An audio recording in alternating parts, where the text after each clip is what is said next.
Colorado Springs currently in negotiations with a new ambulance provider, and today News 5 has uncovered two of the executives at Priority Ambulance headed three other ambulance companies that went into bankruptcy all in the last 5 years. New tonight at 6:30, News 5's Laura Wilson. She's been tracking this story since contract negotiations started. She's in studio with an update. Laura.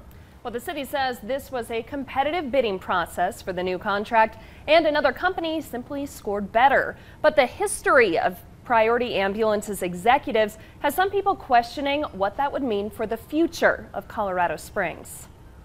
I'm going to get someone en route and I'll have more questions for you shortly. AMR may soon lose its ambulance service contract with the city of Colorado Springs to a company just a few years old. We've been in the community for almost 40 years, value our relationship with the city, and it was quite the shock. The city telling News 5 Priority Ambulance was the strongest candidate in their competitive bid process, leaving the future uncertain for AMR staff.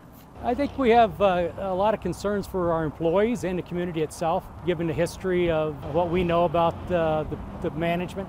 He's referring to Priority Ambulance CEO Brian Gibson and Chief Growth Officer Glenn Leland. Gibson was the COO of Rural Metro Corporation in 2010 when they signed a $375 million ambulance deal with Santa Clara County in California. He left the company at the end of June 2011, and in 2013 it declared bankruptcy. Around that same time, Gibson took over as CEO of another ambulance company, FirstMed EMS. He was there for only 120 days. According to NBC News, the company shut down service without notice in 6 states in December of 2013. And Leland served as CEO of a New York-based transport company, TransCare, from early 2015 to 2016. The company abruptly shut down in February of 2016, filing for bankruptcy. A spokesperson with Priority Ambulance tells News 5 Gibson and Leland were brought into FirstMed and TransCare respectively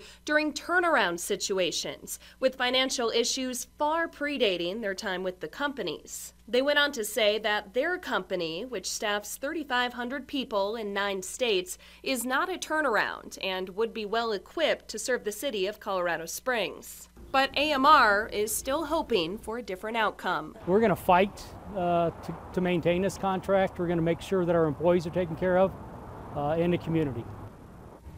City officials declined to comment on camera because they're in the middle of contract negotiations, but they did release a statement saying administration followed the same basic procedure as when it originally contracted for ambulance services back in 2013. Watching out for you, Colorado Springs. Laura Wilson, News 5. Laura,